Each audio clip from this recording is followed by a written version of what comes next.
Aloha, Vince. Welcome to Permastoked. How are you? I'm doing great, Derek. Thanks for inviting me. Right on. It's nice to see you. I find with most of your projects, you're always the narrator. You don't get much screen time. That's right. I love being behind the camera, and and then yes, I have also been the narrator in most of my projects because simply I'm the cheapest guy around. Okay. Well, thanks for being here with us. We're still amidst the big COVID-19. I'm wondering, how are you faring during this?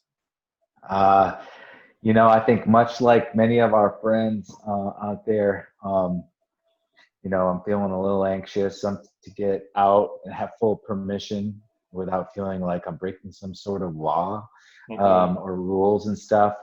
For many years, I was that surf rider advocate, working on access and this and that. And so, yeah, this is right up one of those things where I would be all like, in my younger days, just super protesting and all those kinds of things. I've leveled out a little bit. I'm focused on things that relate to my work and eventual retirement because I want to surf well into my 70s and 80s, and I'm just trying to create that living now so I can do that. But I've been working. I've been working every day throughout all this process, and healing from some injuries. So not enough water time. But I'm feeling better, and I'm so excited to be back in the water and back to doing those things that I love, and then inspired all this work from the beginning. Nice. So are you guys allowed in the water or out to your beaches? Yeah, we are. So there was a little period there where it was greatly frowned upon, but no real enforcement, if you will. They weren't doing like they were in some locations because obviously surfing in the Great Lakes has always been, this relatively few people that doing it, although it's much bigger now than ever before. Mm-hmm. Um, it was, they were just keeping an eye on it and not seeing big crowds being close together. So it wasn't as big as it was to stop as it was in places like California and Florida and other places. So Gotcha. Yeah. So are you based out of Grand Haven? Is that where you live? yeah, I live in Grand Haven, and so this is where I grew up. Actually, worked around the country for a little bit, and I returned back here in 2000. Well, actually, no, back in 1995, the end of '95, and I came back here, and yeah, chose to raise my boys here, and came back here, and this is where I learned to surf. And this is where I came back to, and yeah, I love it here. I still got to get out to the ocean for sure because, as anyone surfs, they realize, you want as good a conditions as you can get. And although we can get it really good here, you want some ocean love too. So. Yeah. So have you been able to do any surfing during quarantine? So yeah, I went out once, but like I said, I've been injured. Mm. My son has been going out. My friends are going out.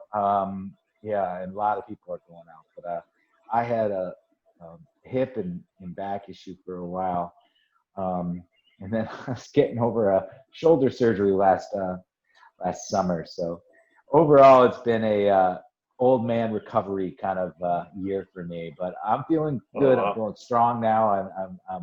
I'm so ready to get back in the water. I'm feeling like a kid again. So. Awesome. Right on. That's great to hear.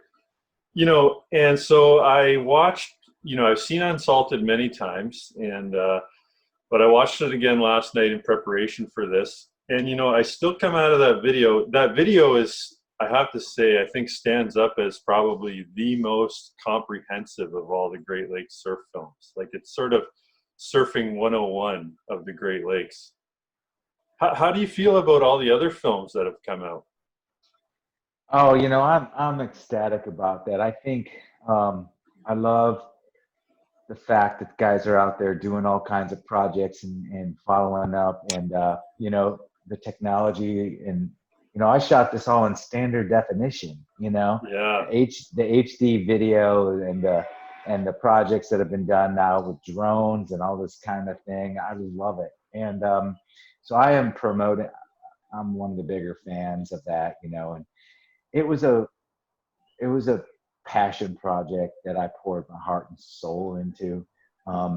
That as much as I wanted to duplicate again, you know, here and there, God, I think it just was not in me, because, you know, you sort of put it all out on the table. It was my best work at the most inspired time in the project. I just felt like, you know, what else can I do at this moment, you know? And although there's a lot of things to do for other people, at me, you know, at that moment, I gave it all, you know, I put it all out there on the table. So that was my my opus for that particular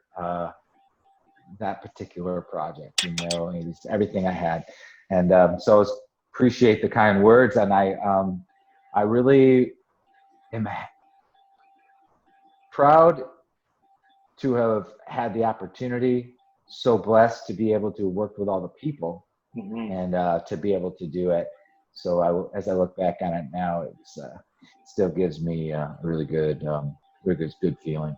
So yeah, and like you're saying, the films today, I am blown away at the quality of the, you know, the cameras and the cinematography. I mean, it is quite impressive.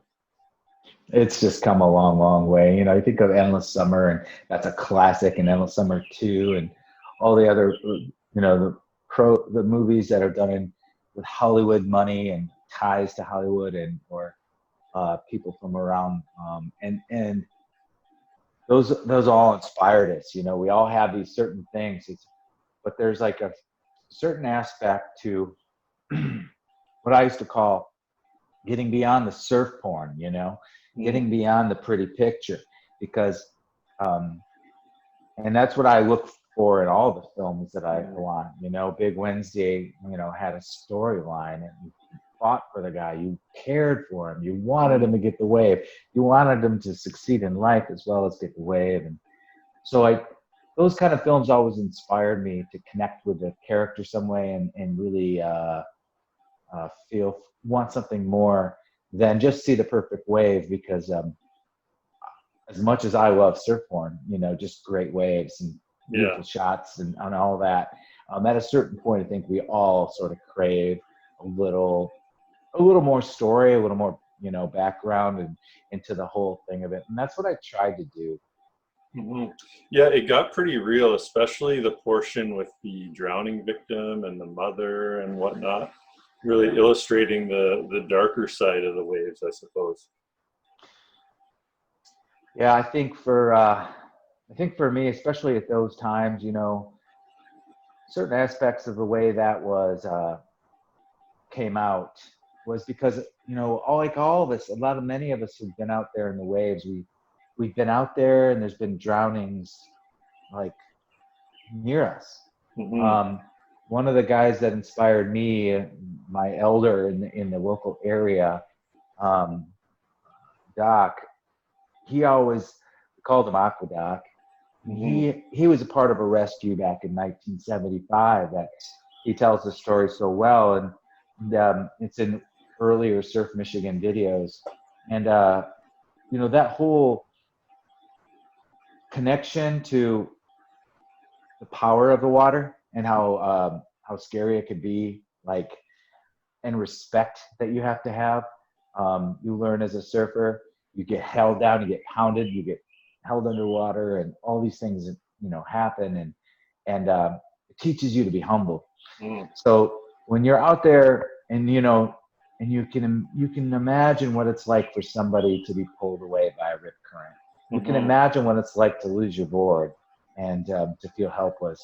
And so, as much as I wanted to promote surfing, I also wanted to do it safely, and I wanted it to be you know, that people understand that, man, you got to be respectful of this big, powerful body of water, and treat it that way. because a lot of people just head out and they get lucky. I mean, I was one of them. I've just been picked up and thrown on the beach at Haleiwa in Hawaii and various places all throughout the world where like, oh my gosh, I could have broke my neck. Yeah.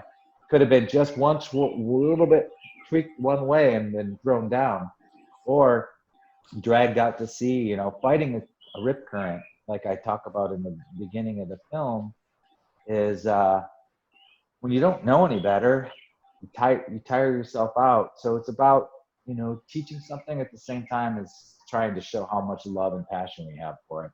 Because I think what surfers have in common is that fact that they're close to the edge, they're close to that danger edge.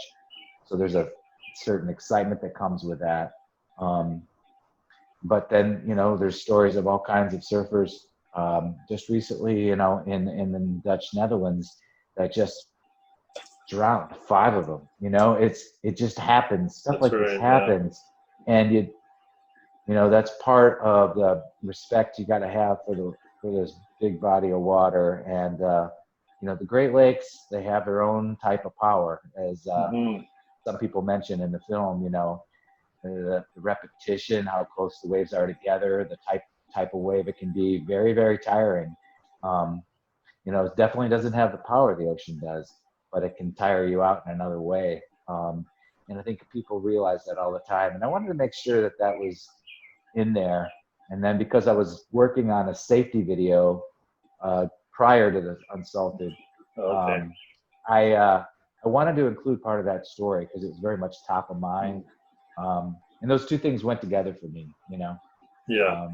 I got those shots from the helicopter, the Coast Guard Dolphin helicopter, hanging out the door before drones and before any of that stuff. Oh, cool. Shoulder mount camera, hanging out and shooting that stuff. And, it was like some of the most exciting times of my life in terms of shooting. Those were the kind of things that were my goals to be able to do, and to be able to do it in a way that's like, isn't just pretty footage. It was, hey, people, this is the most incredible sport in the world and I love it. But also we have to respect the power and respect the, and learn about rip currents and understand what you're getting into. And that's more true in places like Hawaii and Australia and Florida and California and other places where the currents can get extremely dangerous too. So, but in the Great Lakes, I thought it was unique because people don't respect it. Then it's a lake, can't be that bad. Yeah, can't be that big.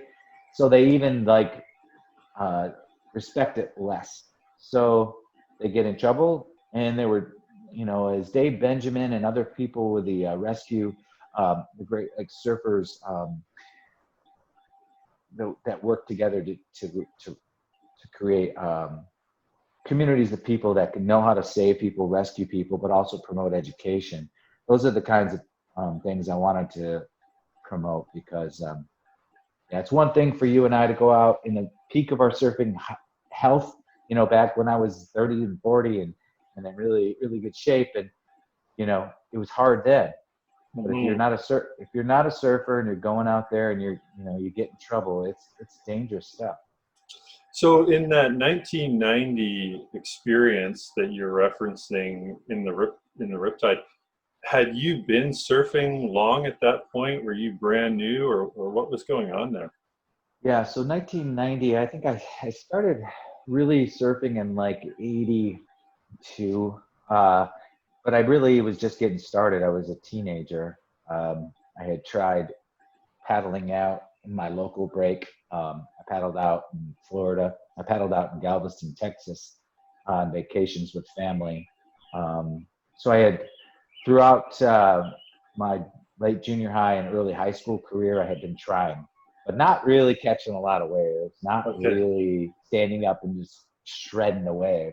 But I did start catching waves and surfing waves, and I don't know, as a junior in high school, maybe sophomore, junior, I started catching and riding more waves. I had a longboard. I started catching more, and then as throughout high school and just after high school and stuff, became really big. There was a lot of folks, some of them in the movie that would, like the Williams twins brothers and others that would come over here, and we had competitions and got to compete and stuff like that. So I had surfed through, especially the latter half of the 80s.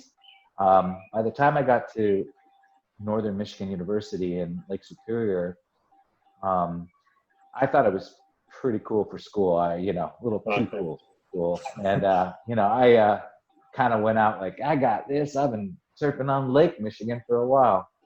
Well, as all lake surfers know, Lake Superior is another level. It is it's a heavier wave. Any wave you get, it's a little heavier because A, the lake's deeper. B, there's just more fetch. So the wave, just like, just because the same ocean wave is heavier than a lake wave, Lake Superior wave is heavier than Lake Michigan wave or Lake Erie or any of the other ones because of the fetch. And so that was like when I went out there, I had been surfing a couple of days, but this was the first really big, super windy, 40 knots, sustained, Edmund Fitzgerald sinking kind of day. And Whitefish Point is this bird beak, and all this fetch comes around, and that current, that one of the biggest points at the longest point of the fetch, has this rip current that spins around after the point. It's basically a structural rip current by the point. And I had no idea what that was and what that was, because I've been surfing this sort of the same beach break for all these years. And that it's got its own type of rip current, but this rip current was like none other. So for me, I couldn't understand it, and I didn't know why I couldn't. Paddling it with all my might was still going backwards and going out to sea. So yeah, that was one of those moments. I was screaming out, I was crying to my maker, and I was asking the big guy, like, not this one, let me in, please, whatever you do. Could you please let me find a way in? And I mean, I was scared. It was just up to real stuff, and then, like I said, all of a sudden, just the board tracked into a slightly different opposing current, because the way rip currents work, they're in streams. They're like rivers that head out on their own, and then the shore of that river is actually the water going the other way sometimes, or at least not going out. And so it has an edge. And I finally got over to that edge, not knowing, and all of a sudden I'm like coming in, and that feeling when you've just been all surfers have it. I mean, some guys surf that I know surf their whole lives, so that it takes a long memory to remember when they were truly humbled. But when you crawl to the beach and you're just like kissing the sand, because it's just like my God, I made it back. For everyone who could remember that, then that's what it was like for me on that particular day. And so all that was just pure adrenaline, inspiration, and spiritual sort of moment for me that made me go, I will make a film that talks about how intense this is, because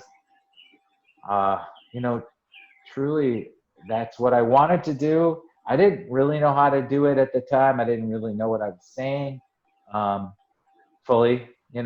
I had a communication major, I had a film minor, I was going to Northern, but I was just such a newbie. I didn't really know what I was like all saying, but that's what ended up happening. That was truly, deeply, sincerely the inspiration for that, and it set the course, for a lot of my life.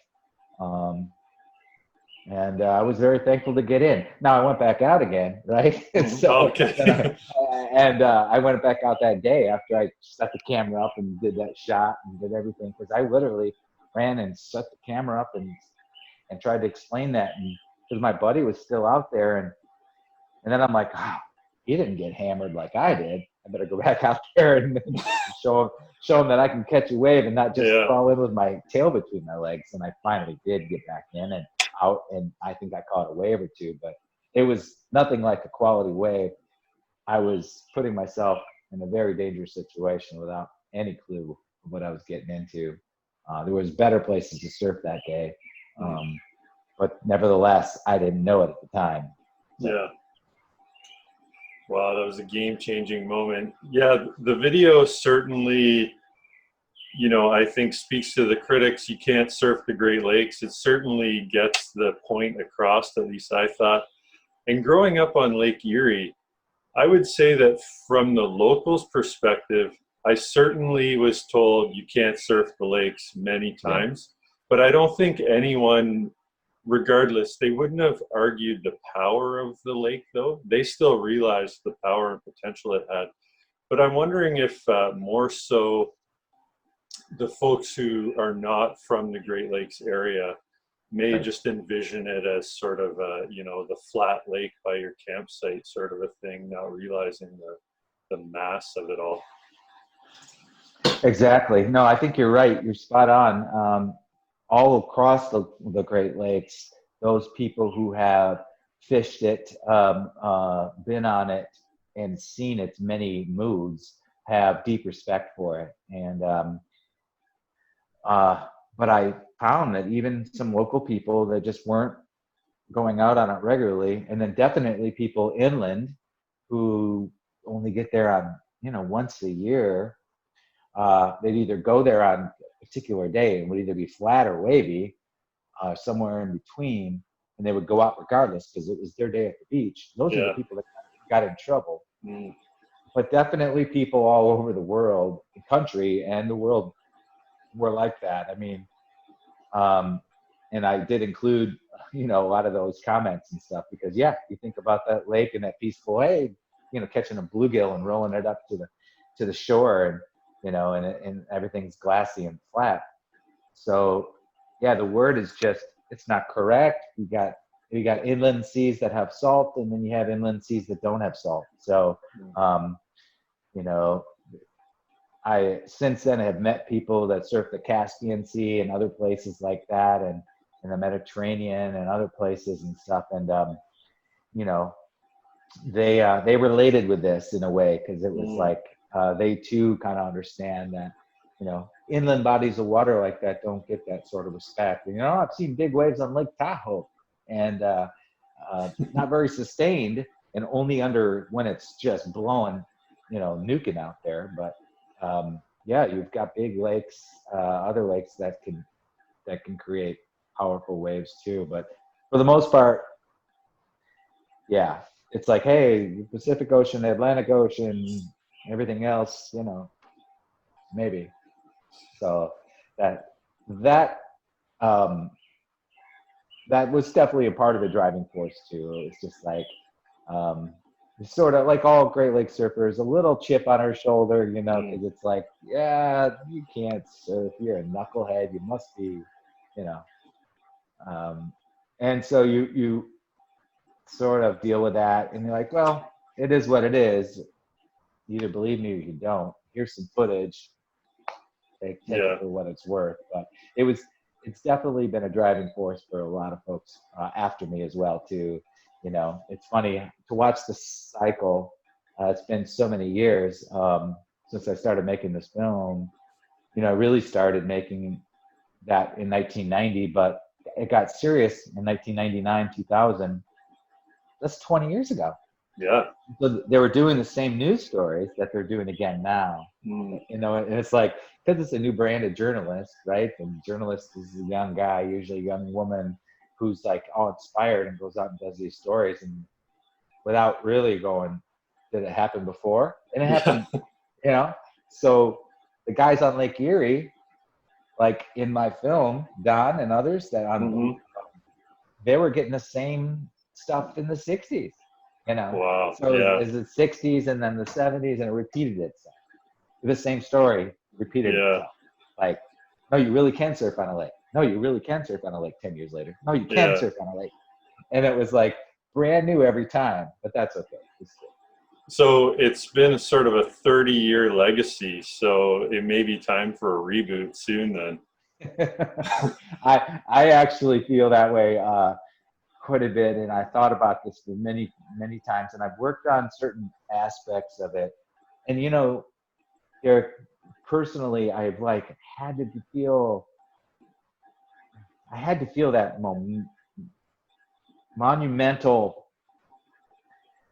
inspiration, like I did from those earlier days, because otherwise it's just like reboot, or not just a reboot, but the I didn't want it to be just like a number two. So I'm like, it's got to be something big and new and different beyond that. And I've been writing and putting pieces together and toying with it. And I'm thinking, part of me is like, damn, if you don't do something soon, they completely forgot about DVDs. Players will be gone off this earth, Yeah. and no one will know how to ever watch a film that you ever made.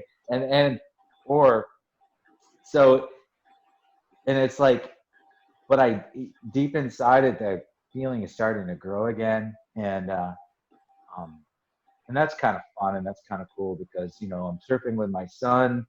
I got this whole new generation of people out there, and you got stand-up paddle boards and kiteboarders, and you got this whole new world that's super fun and exciting.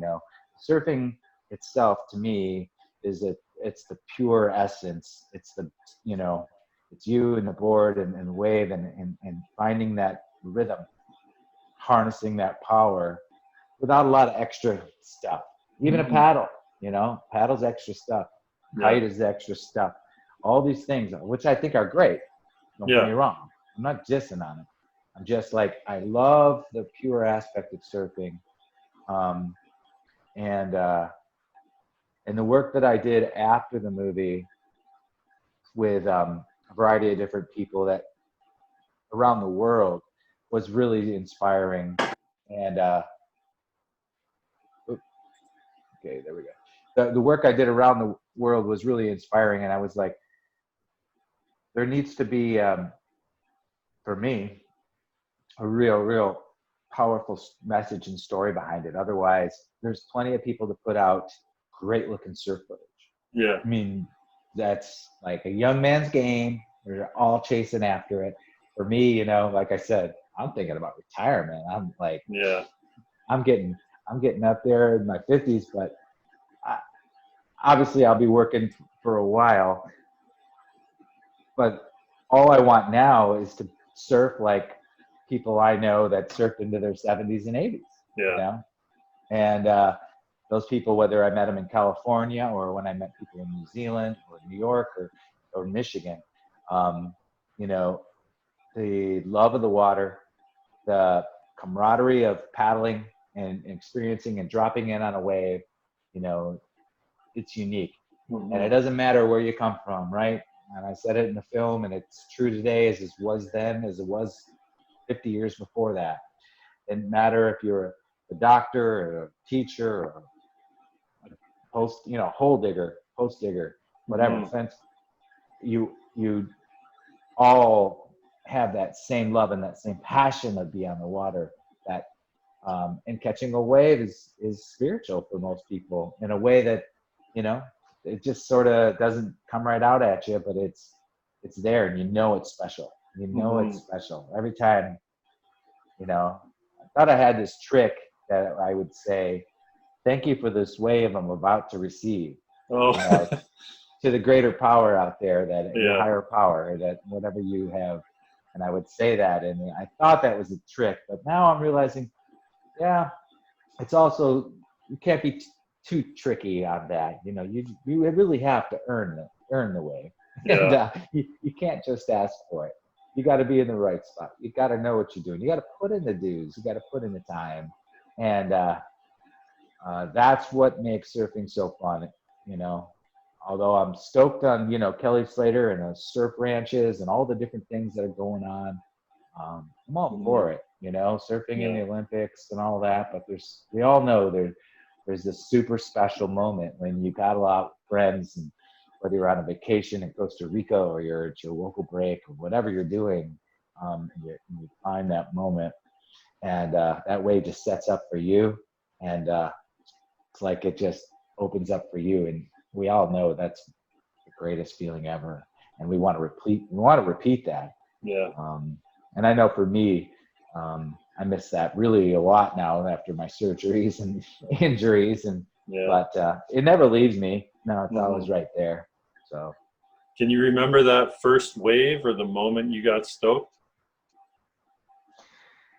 Yeah, I've had a few for sure. So I can think back to my first wave on Lake Michigan, and I had this light longboard that I had bought in a yard sale, and I was in high school, and it just happened to be this, like, either it was northwest is probably what it was, or north, for Grand Haven, that doesn't blow right on shore, but it blows enough side shore that the wave wraps around the big pier there and comes in cleaner than ever before. And it might even have been a touch more north, because it goes too north, and then northeast it misses us again and goes down, or at least it drops in size. So I found one of those waves, which when it wraps just right is heavy and it's real. And when I got one of those and locked into one of those for the first time, because I had caught my fair share of small belly, pop up late, wiggle them and catch up. Those waves are great and they were fun, and they kept me coming back.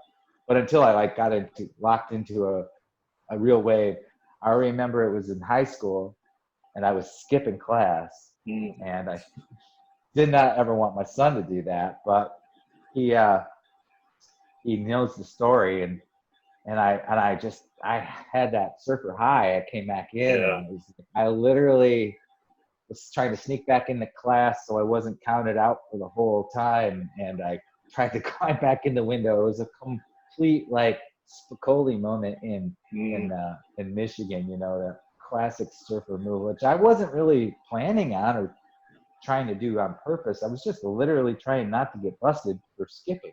Yeah. And but I got caught, but the wave was so great that it never left me. And I did my detention, and It was great. And it was one of the greatest moments. So I've had several moments after that where the ocean wave here and there, a Lake Superior wave. So I've got these special ones that stick out. Some of the time, like on Lake Superior, one of the first great waves I had there that stick out. While I was doing Unsalted, I had a couple of just incredible waves at Stony Point and Leicester River, where, I was wearing the helmet cam at Leicester River, which is a real brownish water there because the river comes out with all the iron in it. And so it doesn't look all pretty like Stony Point, but it is incredible barreling left, and it just reels. And that was probably one of my greatest moments too. Like, thank you for being behind the camera so much, Yeah. Every once in a while, my buddies would say, "Dang it, how'd you get so lucky? You only came out here for 20 minutes, and the weight of the day comes by, and it comes to you." I said, "Well, maybe I earned it. Maybe." Yeah, you knew taking when to pictures go. of you all day. Yeah, seriously. Because I missed a lot of waves while I was shooting. But you also learn a lot, when you're doing that too. So, and I denied myself pleasure because I was like, as much as I love surfing, I knew I really wanted a finished project that I'd be proud of. I could share with buddies and say, and it would give the sport some respect. Yeah. So I just felt like there was a lot of stuff out there. It was just crappy timing on the photographer earlier on, or it just didn't get out there. But I had some people that came before me though that shot film, and I used some of that old film in the movie. That I truly look back and respect what they were doing too. They were sacrificing. They love surfing. We all want to just get out there and leave the camera behind. Screw it, I'm going surfing. Yeah. The fact that you'd stay back and wait and get some of the shots, give up some of that immediate, because it doesn't stay good long here, and you don't want to give up too much time, and that's always the conundrum for Yeah. a photographer and surfer, because you don't want to miss it for yourself. But when you do get it, it's really, really special. And there's got guys that did that before me, and their work inspired me. So like I'm kind of feel like I'm an elder now, being 53 years old, but the guys that I was working with when I was doing the project and listening and interviewing them, I mean, they're now in 60, 70 years old. Yeah. And they were filming back in the 60s and 70s. So I love the tribe. Yeah, you're sort of like the Dana Brown of Great Lakes surfing. You're not at the Bruce Brown level. You're Right. one generation forward. Yeah, kind of definitely. When he came out with his movie Stepping in the Liquid, it was right during the time, and he included a little section on Lake Michigan, and I was like so bummed. And I asked a bunch of the older guys, and I'm like, did I lose my window? Did he steal it from me? Did he take my thunder away? And he's like, no. And Larry and Lee and others and other people said, no, man, it just cracked the door. Yeah. I said, now it's perfect because it just come through. And so I had positive people in my that helped me, McGillis Shouts and all these other folks that inspired me to keep going when I thought, is anyone really going to care? Does this really make any difference? I mean, but it made a difference to, the few thousand people around the area and the world actually that have seen it, and it's one of the greatest things in the world is when I went to Chile and they said the surf crew that was there knew my video. And when I went to New Zealand, I met some people that knew the video. And then in England. Wow. Very, very small, select few people. Yeah. Right? But the people I cared about, right? Exactly. There were surfers who liked surf films, and they found out about the film and they watched it, and or had a copy. So that was truly one of the best, aspects. Besides playing it in California and Florida and New York and Chicago and Toronto and on the initial tour, having other people around the world and in Hawaii and other places respect it for what it was worth. I'm just proud to have, like I said, at least taken the time to stay out of the water long enough to get some of the work done. Yeah. Because that's the hard part for all of us is to, it doesn't stay good long and you don't want to miss it. Yeah, exactly. Yeah, and surfers are such a niche group, but they're worldwide. So that's really cool that, it's widespread like that. So did you realize when you started the film it was going to be a 15-year project? No, not at all.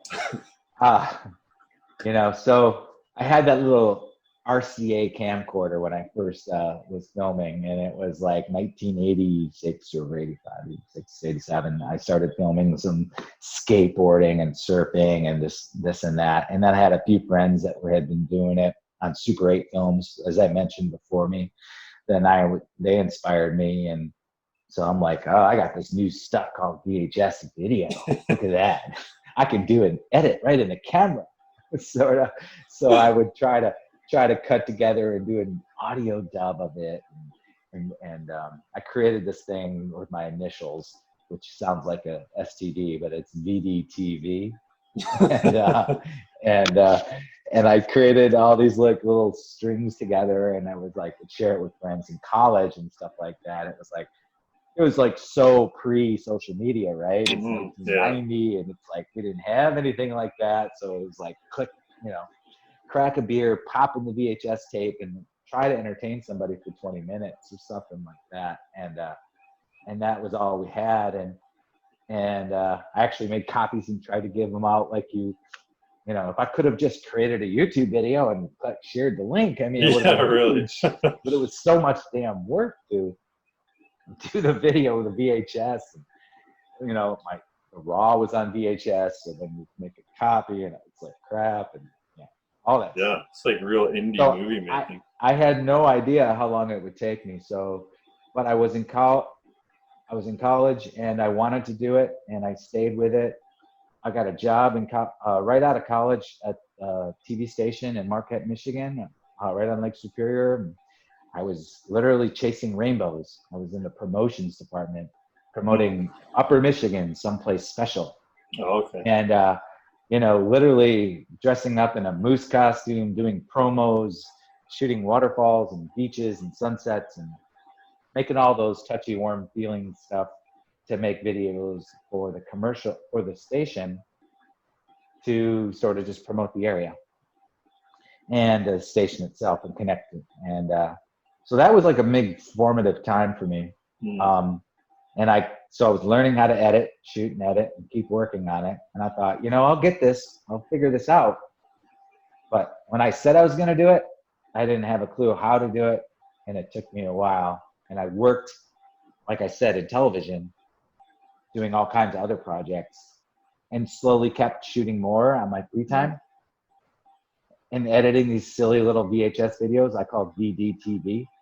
And then, which is just ridiculous name. But I finally got to a point where I started putting more and more pieces together. And then, the 90s came, and more, the internet started, and it was like, I did my first Surf Michigan, and we had this Great Lakes surfing forum back in the day, and just digitizing a clip and trying to upload it back then was so hard. Wow. It was so difficult, and it was like everything was still tape based, and we were still doing all this stuff, and trying to share it was.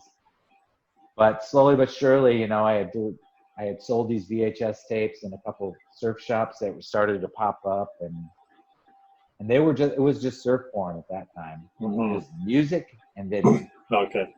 That was it. A few words here and there, like, yeah, stoked.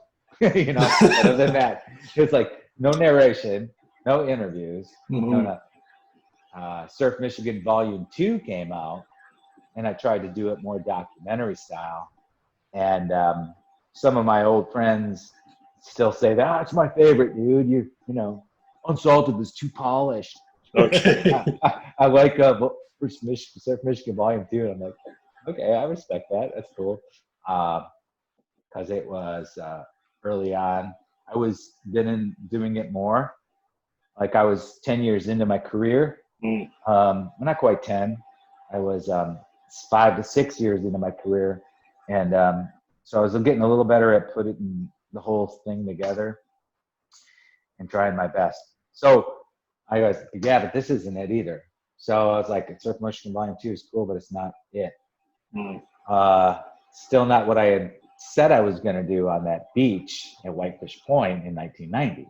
So I went back to the drawing board and everything else, and just kind of started working on it. And, an old friend of mine that had moved out to California, was back in, and had started an energy drink company called Access Energy Drink at the time, was like, I really like what you're doing here. You should, I told him I really haven't done it yet. I want this big one. And he supported me, and other people supported me and suggested, keep working at it, man. So I went to documentary film workshops in Maine, called the Rockport Workshops, and tried to just learn as much as I could, watch as much documentary as I could. But, I was still kind of half-assing it, doing the best I could with no budget, just doing the best I could and learning as I go, and trying to surf along the way. Yeah. So it just, no idea it would take 15 years. But once it started getting momentum after the workshops in Maine, I really just buckled down and just got serious like 2002, and I really just focused, mentally got cleaner and straighter, and just said, if you're going to do this, do this. And so I finally got going, and, but I had hit a wall, bring it to O'Neill, bring it to Rip Curl. Man, so wetsuits, this is going to be a great film. And they're like, are you kidding me?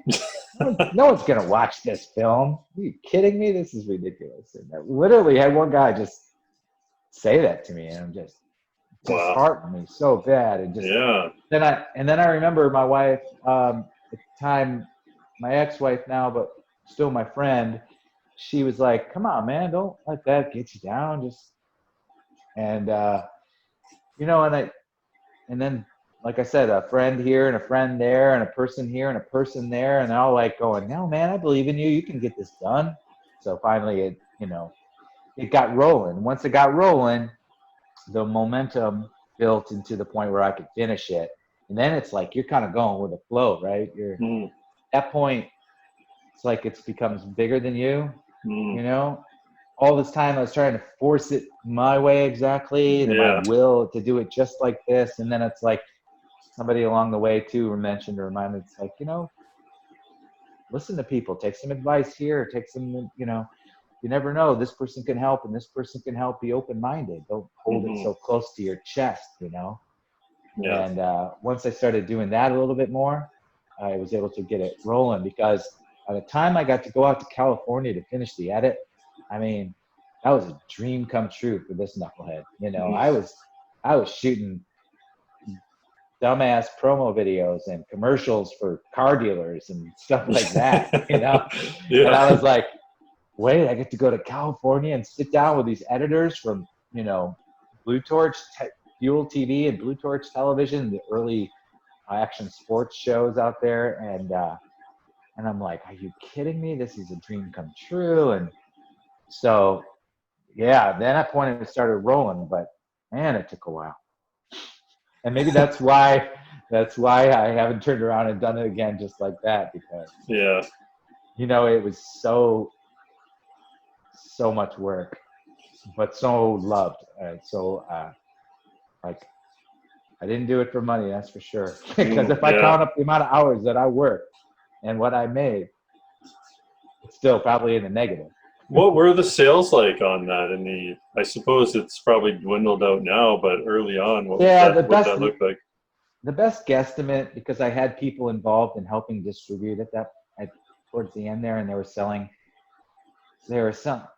a couple deals through Amazon and a couple of things. I lost track of the numbers because I never, you know, to be honest with you, I didn't even get paid on some of the other stuff Mm. that went out there, because it was kind of like a trade against some of the work and time that people had put in. And so they took 5,000 copies and they sold it in Australia and over the world. And so I think there was about 10,000 copies.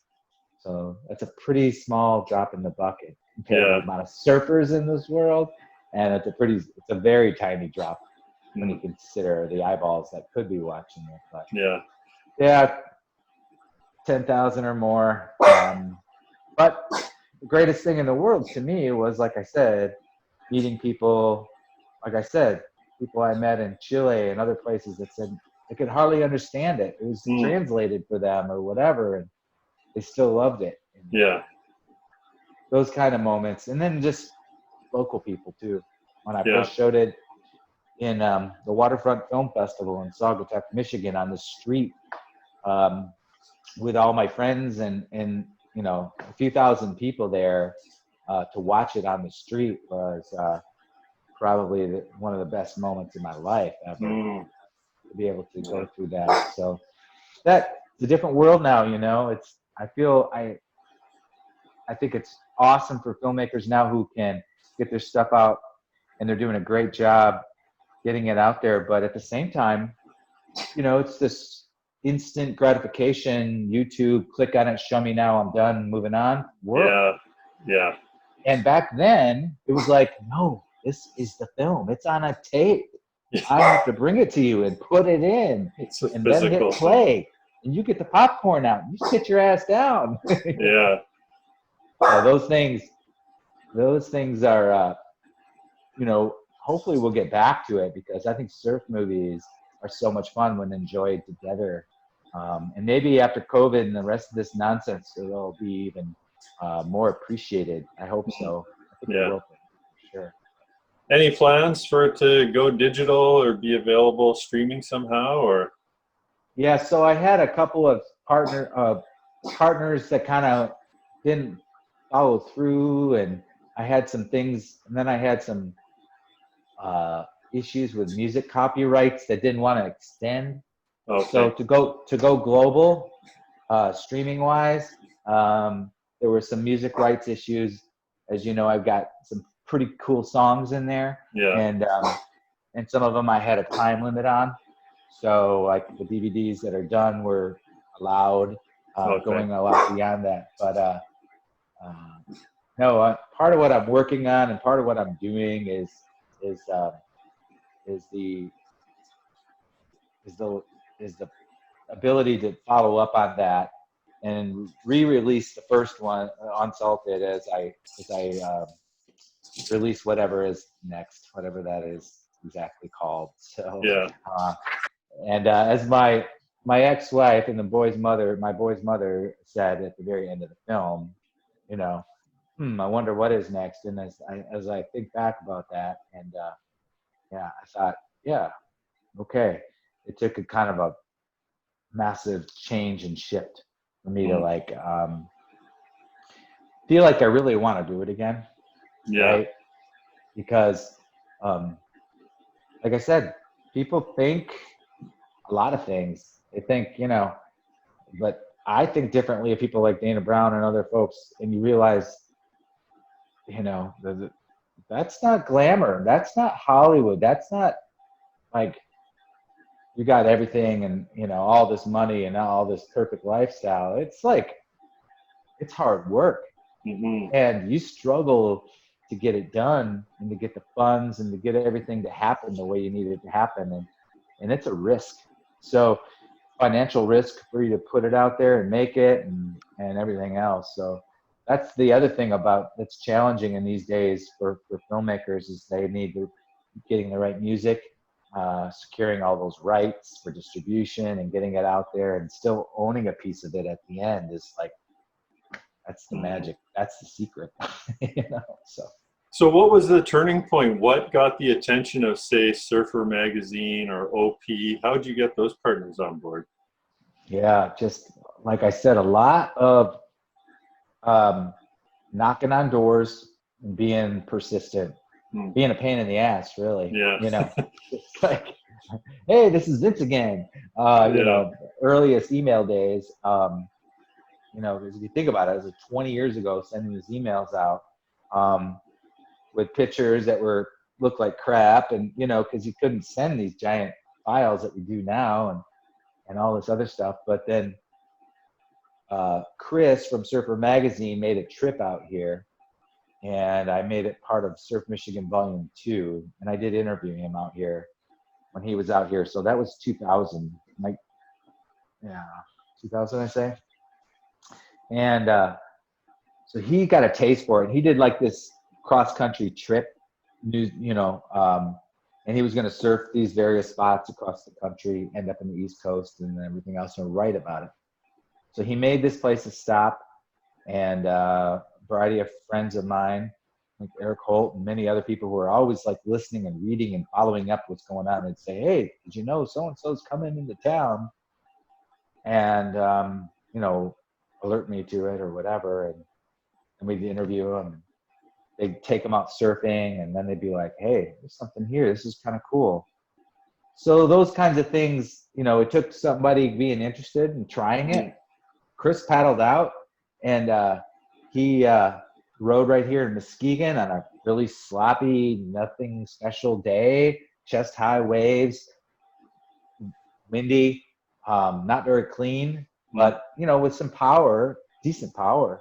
But he found this little section, and he was just working it and smacking it and riding it like everyone was like, and I was filming it. And so when I made that film of him and then put him in the whole thing, I obviously shared copies with him. And he thought, yeah, that's cool and all, Vince. But like he says in the film, yeah, that's not going to go very far unless you can really sort of bring it up a notch. Mm-hmm. And so, you know, I knew Lake Superior had a lot more surprises out there, mysteries, hidden spots, secret spots that were to be discovered. And after doing more and more research with some of the guys from Duluth and eventually meeting them, and getting up there.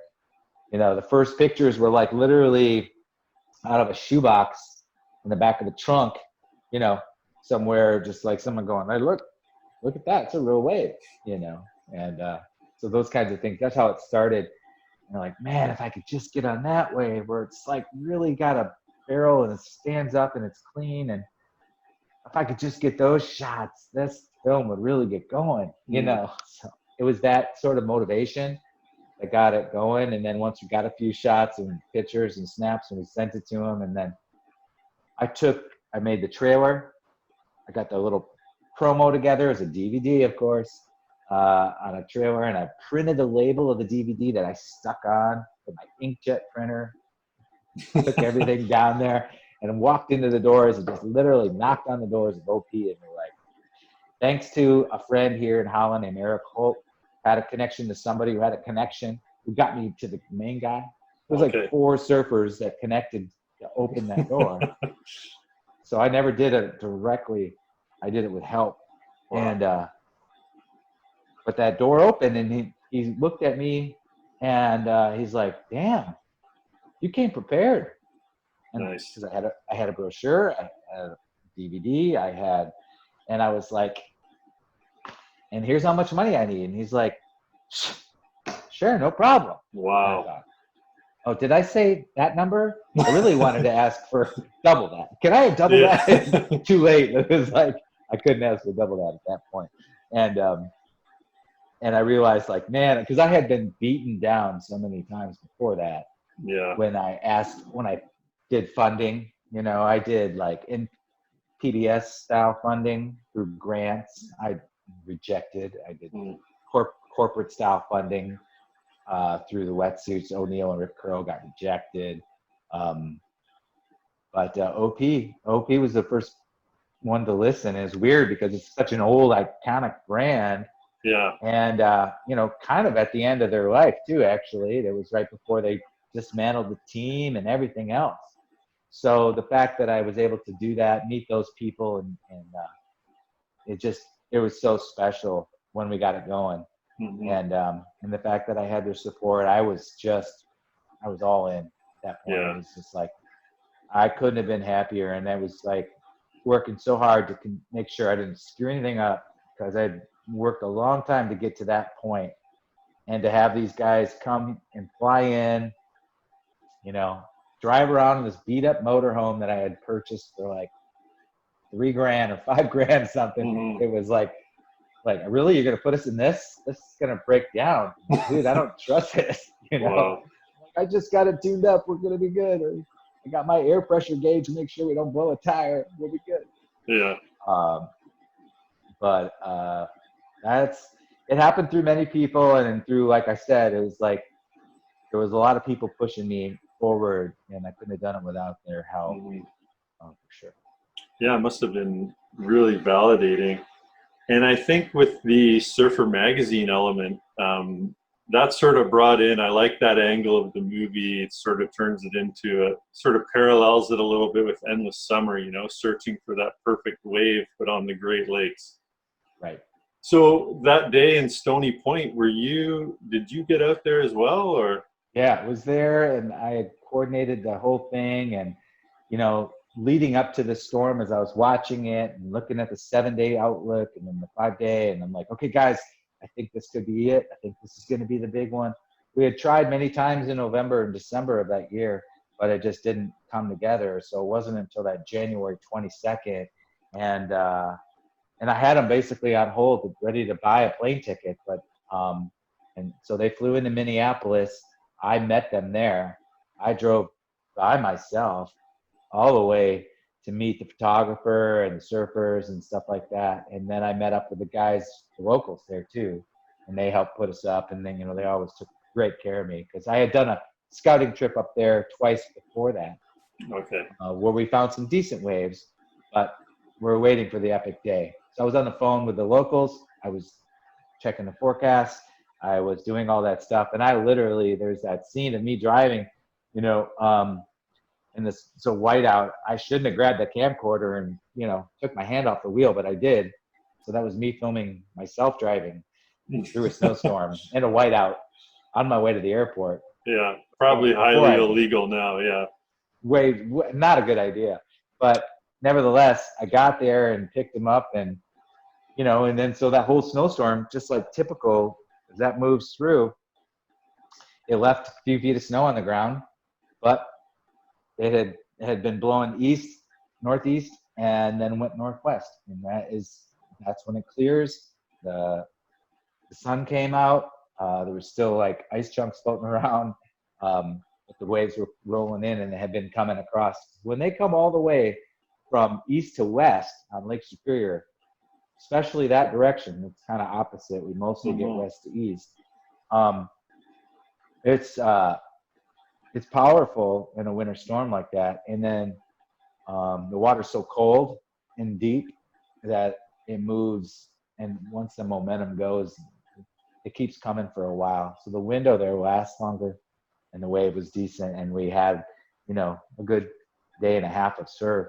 Not quite that, but pretty close. And it was, it was one of the truly great moments of my life. And I just remember, it's like you were like a little kid, because I was not cold. I should have been cold. I was standing in my wetsuit, booties and wetsuit, filming in the snow. Like, why didn't I put boots on, like heavy boots? I was freezing. And then I went in the water, and then I filmed in the water and got a few shots, neck deep in water, and that's cold. You're filming neck deep in Lake Superior in January 22nd like that. That was the coldest thing I ever did, but I was so damn excited. I knew this was like, what's that moment, when you like, I've been waiting for this moment for so long, and then you realize it. It's like you wake up, you're in your dream, and you took control of your dream, like, shit, this is the dream. And I just realized it. That is the coolest thing ever. So Wow. That moment for me, just, it gives me goosebumps to this day. So. Yeah. Yeah, and I was checking out Stony Point on a map, and to the untrained eye, it sort of looks like it's kind of tucked away in this corner, sort of unsuspecting. But I suppose you have pretty much the longest length of the lake. Is that true? Is that why it gets so big there? So because Stony Point is on the northwest shore, they call it the North Shore up there.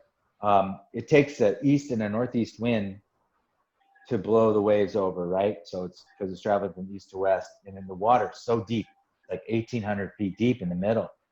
So, and there's these literally like canyons right out in front of that area where the water stays 800 feet deep, and then 200 feet deep, and then right up close to shore, it stays 200 feet deep. Well, that's what makes it so unique compared to many of the beaches you and I, Lake Erie and Lake Michigan, have shoaling or sand beaches mostly, and they go out gradual, right? Okay. Still be, Lake Erie's still 300 and some feet deep, 350 or whatever it is. In Michigan can go 900, but it takes a long time to get there. The thing about Lake Superior, especially on that side, is that it's rock canyon, right? It's granite and igneous rock that is carved out by the glaciers and stuff, and it's like, so then it comes up to shallow really quick. So that swell in the cold water is rolling from east to west, and then the wind turns offshore, and it hits that rock shelf, which is not unlike the North Shore of Hawaii in a way, just a tiny version of it. And that's why you got like deep water coming into super shallow water without a lot of shoaling. So that's what makes it stand up and throw that barrel. And that's why, those guys, Joe Curran and Ron Husenstam and those that surf that wave both were like, holy cow, this wave has balls. It's got real, I feel like I'm getting hammered on the ocean, but it's cold as hell, hitting them like an ice cream cone headache and all that kind of thing. So that part of it was so, incredible, special about it. But it's a unique spot in and of itself.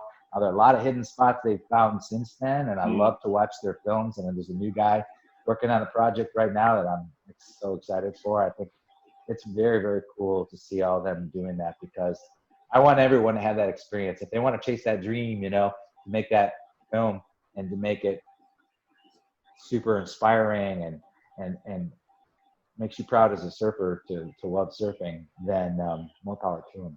Yeah.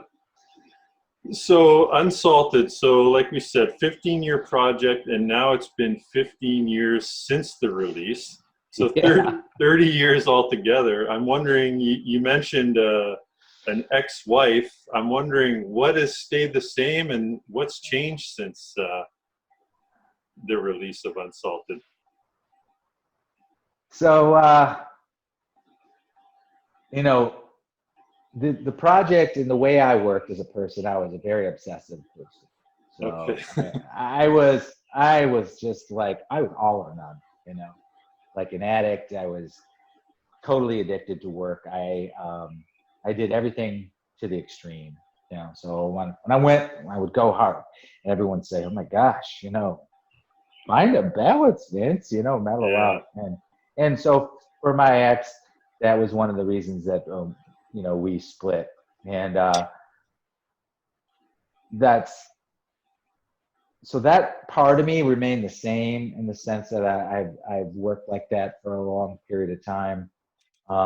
There was that passion, you know. I would really, really fall in love with something like that, and that's, I think a lot of surfers feel that way in certain aspects of it, in certain parts of their life. They're like, oh my gosh, I got to get out there. I want to go. I want. They're just pushed. They're motivated so much, and it's a healthy addiction, Yeah. but it's an addiction. Mm-hmm. Um, and so, you know, since that time too, I also battled alcohol addiction, and and because over years I didn't realize it was sneaking up on me, like a lot of it does for a lot of people.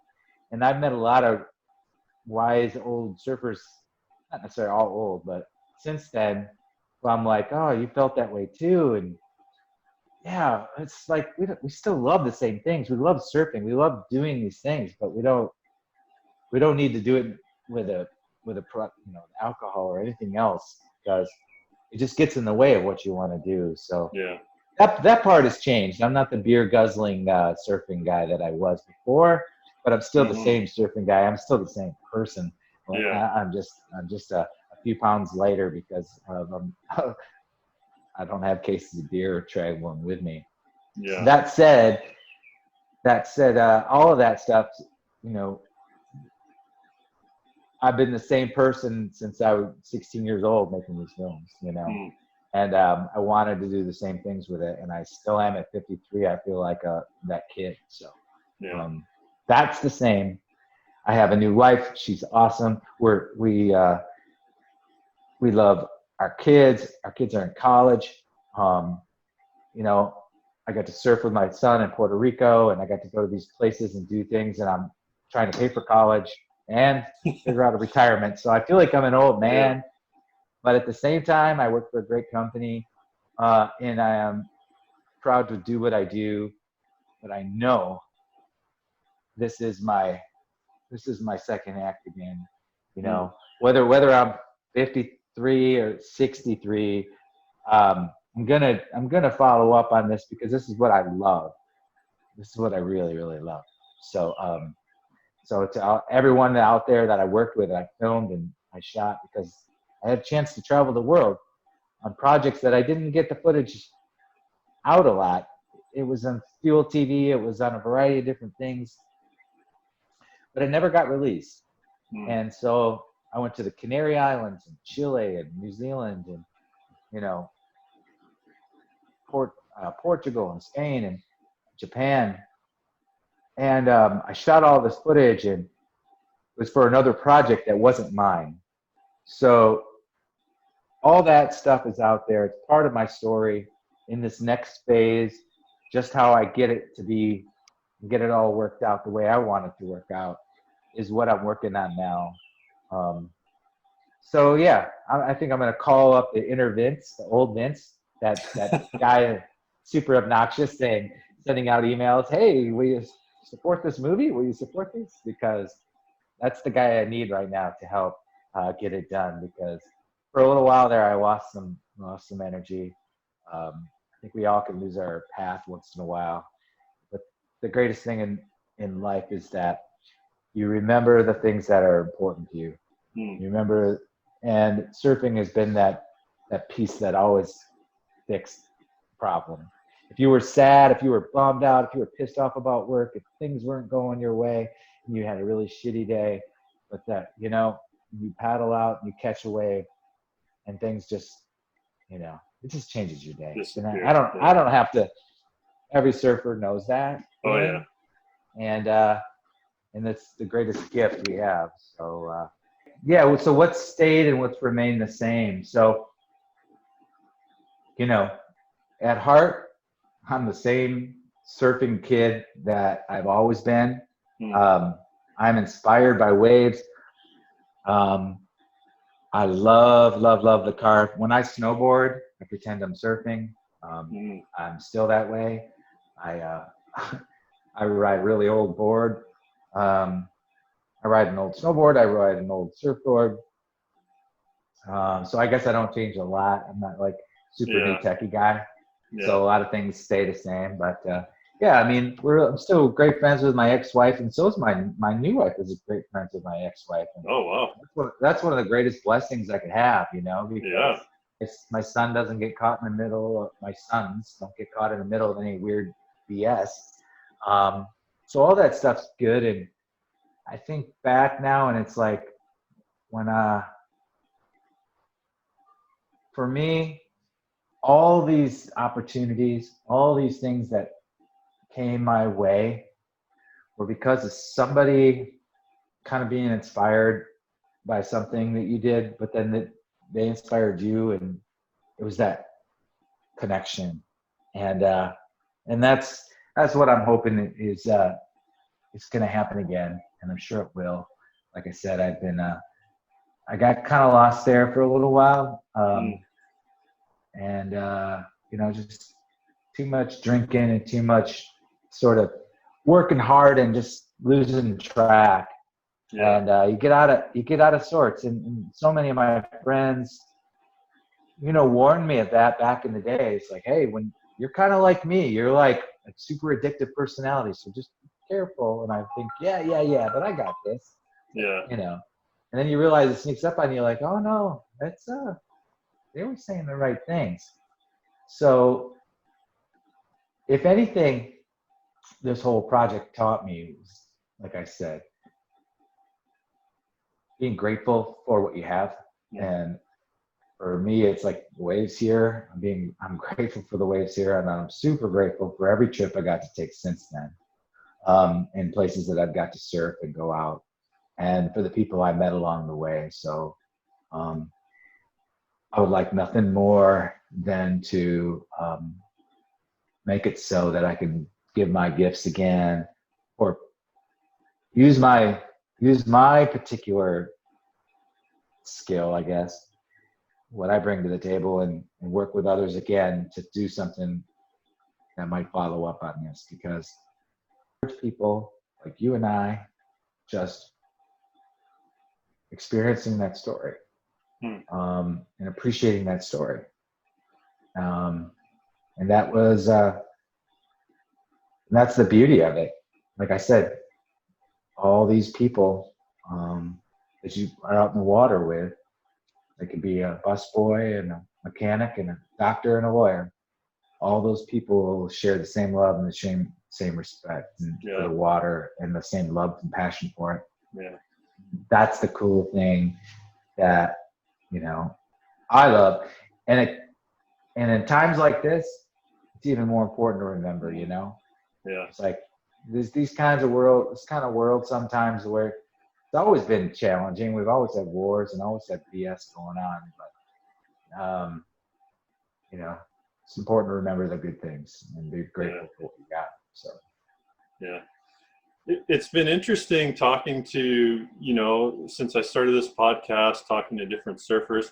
I don't know if it's a surfer thing, a Great Lakes surfer thing, maybe, you know, just being a guy. I don't know what it is, but I'm hearing these parallel stories, and they line up with mine too. And you know, when I was in high school, I was given the name hardcore because same kind of thing, just giving it 110%, right? Like if I'm going to do something, I'm in all the way. And unfortunately at that age, some of it's pretty destructive. It's mostly like partying and, jumping on cars and doing ridiculous things. And, and so when I became a surfer in my last year of high school, that was no surprise. But then also alcohol, again, that's something, okay, if I'm going to do this, it's going to be super intense. So I'm actually coming up to 9 years of sobriety in July. So I also had some issues with that. And, speaking of Jack Norgren as well, he had struggles with substance use, but also, surfing, the way he talked about surfing was his God and was in the way of his relationship with his wife. And it just makes me think, because right now I'm living in Vancouver and my wife and I are aiming to move back to the Great Lakes area.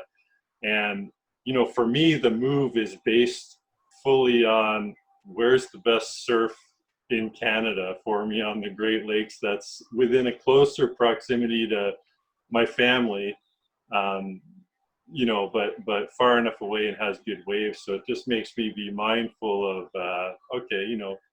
make sure your priorities are all lined up properly when you're doing that as well. It's not just the waves, but Yeah. they sure are an awesome bonus to have.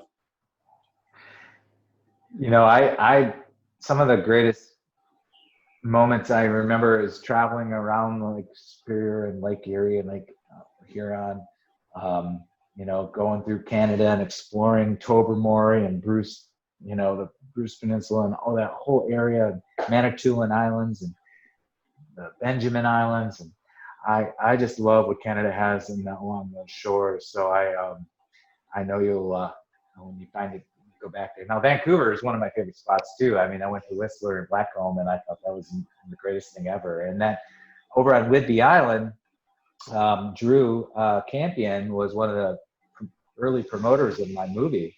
Drew Campion was an early promoter of the movie for me. He lent his name and positive comments after watching the movie and helped me get reviews and everything else. And he lives up there in Solitude on Whidbey Island. I would probably think he's still there. I actually haven't talked to him in a long, long time, but I love the area you're at, and I love all of Canada. So, wherever you end up, whether it's east or west, you got a great country there. We're all quite jealous of that in the U.S. a lot of times.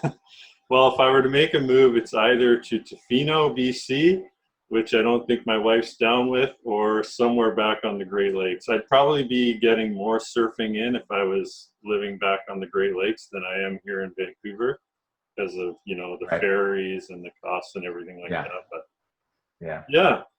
Well, we've come up to our time. Vince, we've literally only scratched the surface of the questions I had. This interview has been superb. I appreciate your time. And, Unsalted to me, it's came, I started surfing in about 1999. So it was fairly, early on when I saw the film. And I think for me, growing up in Canada, aside from Paul Kevlin and Dean Williams would come over once in a while and a few other guys, for me, I really felt quite isolated, and that was still very early internet days, wasn't on social media. So I really felt like I was the only surfer in a sense. And so watching, films like yours, reading, the book, Surfing the Great Lakes, it let me know I was part of something bigger, and also growing up in Canada, in a broken home, without that male influence, like hockey was not a thing for me. The hockey players were all dicks at school to me. So organized sports were not my thing. So surfing was all of a sudden this expression that I had. And so I thank you for, being a part of that in a way, playing a role. And I really think that Unsalted is, you made the Keanu Reeves Swayze Point Break. So don't mess it up with the 20-year later reboot or whatever. It's pure. It's really good. Yeah, thank you. That to me is those are welcome words. Yeah, because I do think about that a lot, and I've written drafts and outlines and other things, and I just keep going. Okay, well, how's that different than what you did here? And is there enough there to make it stand on its own in a new way? So those are things I've been Yeah. thinking about and writing about, and on my own as I just age and become a dad of college students and all Yeah. that. Because it was just the other day, and I was off running this to Stony Point, and my son was 5 years old, and all that stuff is just it's a crazy how fast it flies. But at the same time, my youngest, he's watched the movie dozens of times and loves it. And, Mm. when he goes out, when I took him out surfing in Puerto Rico and other Costa Rica and other places, he surfs way better than I do and Yeah. catches waves all the time. And I just think about it, and it's like for all kinds of people, it gave them kind of like a new burst, or at least open up some ideas about different places they could go. So I had people do that for me, and I did that hopefully for a few people, and there'll be new guys that come along and do that for the next generation as well. So it's Yeah. all cool. Yeah, yeah, I'm excited to be starting my own adventure here, trying to really be a player in the community. So, but yeah, there's definitely some great role models out there. And you mentioned the Williams brothers, and I really enjoyed their footage in the film, the 1960s footage, and playing around on that like police scooter. I've never seen anything like that. That's way before my time, but yeah, It's good. That's good stuff. I know. Like I said, I couldn't have made the film without support of all my friends and several people in several places. Turn you on to the next group, and then they turn you on to the next group, and that's the great thing. Hey, I serve for this guy. Hey, I serve for this doctor. I know that he does this, and let's go out and surf and talk to this guy. Let's talk to this person. yeah, So, and that's how I met, Pastor Jack, who's been on your show, and he is one of my ultimate role models. I look up to that guy so much, and I'll never forget what he said to me personally, which was, Vince, just always remember to try to surf into the light. hmm, Start at dawn, start in the dark, but surf into the light, go into the day, and rather than at night, because in Hawaii, where he would surf, the reefs are extremely scary and sketchy, and you have long paddles, and you cut yourself, and you get hurt, and you get yeah, a lot of things, and you got sharks and other things. But going into the morning and into the light was a metaphor for me, to keep it positive, to keep it all good. So I'll never forget people like him and others that I've worked with over the time. So yeah, hopefully, that's all a film does is just pass on those little good inspirations from all your friends. So yeah, yeah. It's a cherished time capsule. Vince, mahalo for being here. thank you, Eric. We're gonna Yeah. meet again. It's not gonna be in another 15 years. It's gonna need to be sooner. Yeah, absolutely. Hey, I love what you're doing here with this podcast. I think I fully support it, and yeah, and I wish you the very best, whichever direction you end up, east or west. Yeah, Hope for the best. right on. Thanks, Vince, and stay stoked. Thank you very much. All right, enjoyed it.